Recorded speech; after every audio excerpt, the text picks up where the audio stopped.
السلام عليكم ورحمة الله وبركاته. ازيكم عاملين ايه؟ يا رب تكونوا بخير. النهاردة بقى تقسيمة ميزانية الشهر للحوم، وعايزة اقولك ان كل اللي انت هتشوفيه ده ب3 فرخات وبمبلغ بسيط جدا، 600 جنيه. الحمد لله قدرت اعمل منهم 18 وجبة. النهاردة تقسيمة قوية جدا وبإذن الله هتستفادي منها. عايزاكي بس تحطي اللايك وتشوفي الفيديو ده من اوله لاخره، لان كل كلمة فيه مهمة جدا. لاني هقولك كمان ازاي تمشي بيتك بأقل الامكانيات وتاكلي كل يوم لحوم، حتى لو مصروفك بسيط او قليل او ما بيكفيكيش. فان شاء الله معايا هتلاقي افكار كتير حلوه هتنقذك وتخليكي تظبطي ميزانيه بيتك كده وتاكلي كل يوم ان شاء الله لحوم. حطوا اللايك بقى، ولو لسه ما اشتركتيش في القناه فضلا منك وليس امرا اشتركي في القناه وشجعيني واكتبي لي كومنت حلو. وما ننساش بقى اهم حاجه نصلي على الرسول، اللهم صل وسلم وزد وبارك عليك يا حبيبي يا شفيعي يا رسول الله. صلوا على النبي كتير عشان كلنا ناخد حسنات. وتعالوا كده نبدا بالميزانيه بتاعتنا. اول حاجه دي ميزانيه 600 جنيه لثلاث فرخات. انا الثلاث فرخات دول اشتريتهم عشان انا هخليهم واطلع منهم بقى الاكلات اللي عجباني، او اكلات بقى بصوا زي ما احب. انا طبعا الثلاث فرخات طلعوا لي 18 وجبه. ازاي؟ انا قدرت اثبت لكم في الفيديوهات بتاعت الميزانيات الشفويه ان انا اقدر اعمل ده عملي. تمام، عشان ناس كتير جدا بتكتب لي في الكومنتات ازاي 3 فرخات تطلع منهم الاكلات دي كلها. ده كلام مش منطقي، انت هتشوفي ده بنفسك وكل حاجه هتبقى بالدليل قدامك. خلاص. اول حاجه كده انا نزلت جبت 3 فرخات ب 600 جنيه، الفرخه تقريبا ب 200 جنيه، لان هما حجمهم فوق ال 2 كيلو. انا الفراخ عندي الكيلو عامل 72 جنيه. انتي ممكن تكون مثلا 75، ده الماكسيمم بتاع كل الفراخ عشان تكونوا عارفين. لان في ناس كتير بتكتب لي ان الفراخ ب100 وب110 الكيلو. يا جماعه ما فيش الاسعار دي، انا بصراحه ما شفتش الاسعار دي عند اي حد خالص. وسالت حتى بتاع الفراخ قال لي اقصى حاجه لاي حد بتاع فراخ ب75 جنيه. ده بالنسبه للفراخ البيضه. تمام. اما الفراخ البلدي انا معرفش سعرها كام لاني ما بحبهاش وما بجيبهاش. خلاص. واكيد طبعا عمري ما هجيب فراخ بلدي اخليها واعمل منها بانيه، اكيد طبعا لا. خلاص. فدي بالنسبه لي فراخ بيضه الكيلو ب 72 جنيه. جبت الثلاث فرخات دول وقدرت اطلع منهم 18 وجبه. اول حاجه كده مسكت الفرخه خليتها، انا خليت فرختين وفي فرخه هتشوفوا انا عملت فيها ايه. الفرختين دول خليتهم. بصوا خليتها بقى زي ما انتوا شايفين كده قطع، يعني طلعت منها حاجات كتير جدا. خليت الصدر، وطبعا اكتر حاجه صعبه في موضوع خلي الفرخه كله هو الصدر.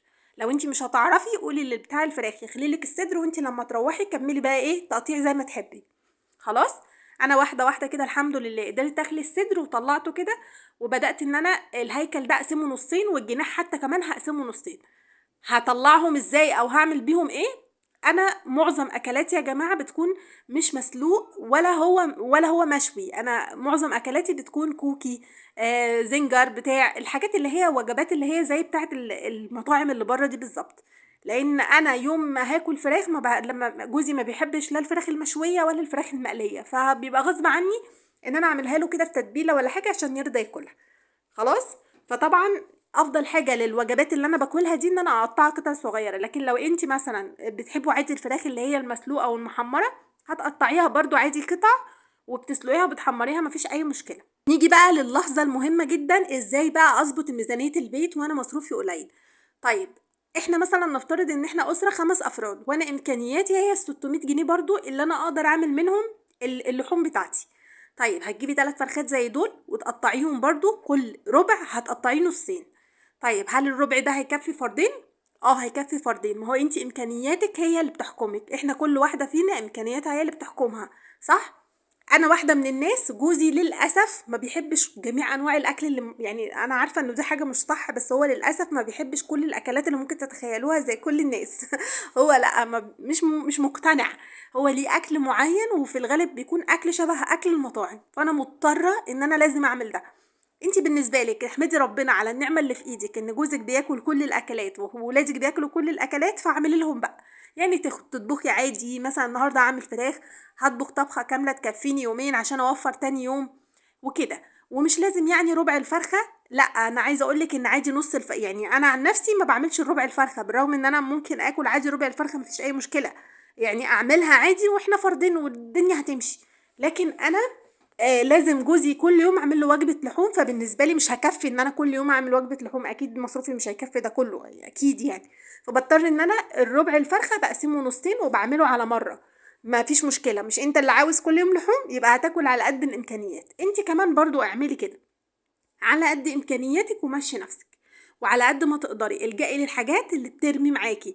يعني مثلا اللحوم، لو انت مثلا بلاش لحمه قطع، خليكي ركزي قوي في حته اللحمه المفرومه لانك تقدري تعملي منها اكلات كتير. كمان برضو البانيه من الحاجات المهمه جدا، يعني زي ما انتوا شايفين كده انا خليت البانيه صدرين الفرخه عملوا لي تقريبا حوالي كيلو ونص بانيه.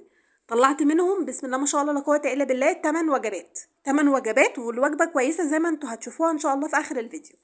طبعا قطعت البانيه. وبصي بقى، انت لو انت عاوزه يعني تعملي مثلا ستريبس والحاجات دي، الستريبس بيرمي معاكي جدا. يعني مثلا لو 3 قطع او 4 قطع من البانيه هتقطعيهم شرايح بالطول، هيعملوا لك تقريبا كل قطعه 4 قطع. يعني الأربعة في 4 ب12، يعني لو احنا 6 أفراد كل واحد فينا هياخد قطعتين من الفراخ بالطول كده. وطبعا بعد ما تتحط في التتبيلة بتبقى كبيرة وحلوة، فالدنيا معاكي هتظبط. مش لازم ان احنا نحط بقى كتير بقى ونقول بقى ما احنا عشان ناكل ونشبع. يا جماعة دلوقتي احنا في وقت صعب، لو معرفناش نظبط ميزانية بيتنا كلنا هنلبس في حيط اخر الشهر، ده طبيعي ما فيهوش كلام. فانا عشان امنع نفسي من الحتة دي بمشي بالطريقة اللي انتوا شايفينها دي. الحاجات اللي بتوفر لي بترمي معايا كميات بتخليني اعمل كل يوم اكل كويس، والحمد لله بأقل الامكانيات والتكلفة. فدي حاجة حلوة جدا جدا. وبالنسبة للحمة المفرومة تقدري برضو تطلعي منها وجبات كتير، بس بالنصيحة مني ليكي الفراخ برضو والبانيه بالذات بيرمي معاكي جدا، تقدري تعملي منه حاجات كتير قوي. فزي ما انتوا شايفين هنا انا كنت خلاص بقى قطعت البانيه. بحاول بقى ايه، بصوا عشان تعرفوا ان انا بستغل الفرخة اسوأ استغلال يا جماعة. بقطع عادي البانيه عادي، وبعدين بقطع شرايح بالطول للستريبس. والفتافيت الصغيره اللي انتوا شايفيني عماله انقيها دي انا بشيلها بعملها معامله اللحمه المفرومه. باجي اروح طحناها في يوم في الكبه، وبروح عامله عادي بيها يا كفته فراخ يا كباب الفراخ. مفيش اي مشكله، بيبقى طعمها خطير مع شويه مكرونه مع شويه بطاطس محمره، والدنيا بتمشي وبتبقى زي الفل. اهو دول فتافيت الفراخ اللي انتوا شايفينهم دول. بعمل فيهم في الاخر يوم عادي، بيبقوا يوم واحد يعني، برغم ان هم قليلين جدا اقل من ربع كيلو. بس انا طبعا بزود كميتهم بالبصل والكلام ده كله، وبتبقى معايا كميه كويسه بتكفيني الحمد لله انا وجوزي. وطبعا خلصت بقى تقطيع الفراخ وتمام، وبغسلها بقى غسله محترمه وبنقعها اقل من ساعتين، مثلا بحطها ساعتين في التلاجة. اهم حاجه اوعي تسيبيها في الميه بره كده التلاجة، لا حطيها في التلاجة. بتنقعيها في المحلول بتاعتها اللي هو المحلول اللي هو ميه وليمون وشويه خل وشويه فلفل اسود وملح وشويه دقيق، واغسلي بقى الكلام ده كله في بعضه كده بالفراخ، وتنقعيها في المحلول بشويه برضو نفس الكلام اللي انا بقولك عليه ده، وسيبيها بقى في الميه دي في التلاجة، وسيبيها ساعتين كده ولا حاجه. وبعدين روحي شطفها كويس قوي من التتبيله دي او من اللي هو المحلول النقع ده، وبعدين عادي بتكيسيها. انا زي ما انتوا شايفين هنا كنت خلصت، وببدا بقى ان انا ايه اعمل على قد وجبتي. عدوا معايا كده ما شاء الله لا قوه الا بالله، بسم الله ما شاء الله قد ايه في وجبات. يعني طلعت كميه وجبات حلوه جدا. بالنسبة لي أنا هتقعد معايا 18 يوم لو أنا هعمل كل يوم وجبة. طيب إحنا 5 أفراد، التلات فرخات دول ممكن يعملوا لك حوالي 12 وجبة. تمام. هنقلل كده في شوية حاجات ونخليهم يكفونا 12 وجبة، يعني تقريبا بمثابة يوم ويوم. مع طبعا لو هتجيبي لحمة مفرومة هتجيبي نص كيلو أو كيلو، يعني تقريبا هتاكلي حرفيا 20 يوم لحوم فراخ ولحمة مفرومة. وعلى قد ما نقدر اليوم اللي هنعمل فيه فراخ ما نعملش جنبه لحمه مفرومه. اكيد انا طبعا كنت جايبه لحمه مفرومه، ولكن الفيديو ده لتقسيمه الفراخ فقط.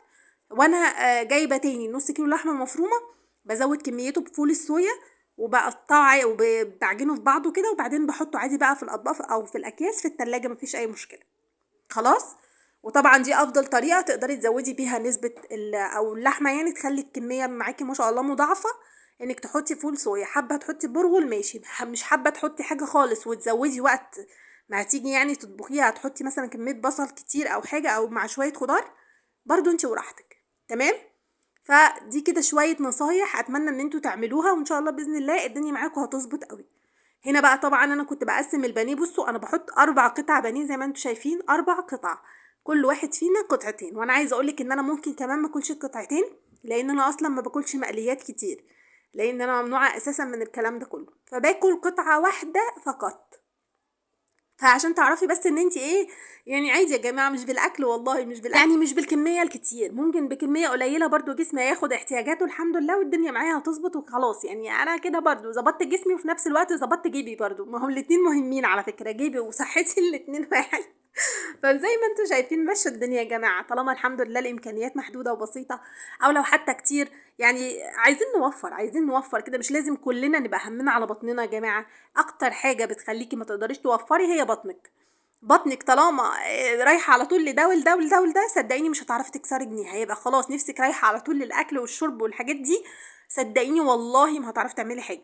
فعلى قد ما تقدري وفري وفري، ما بقولكيش احرمي نفسك، لا كلي. انا اهو بسم الله ما شاء الله لا قوه الا بالله، زي ما انتم شايفين انا واكله وباكل والحمد لله بيتي مليان واقدر اسد لو اي ضيف جاي لي. بس في نفس الوقت يعني لازم برضو اعمل حساب للدنيا وللزمن وللي جاي لظرف ما، لتعب لاي حاجه.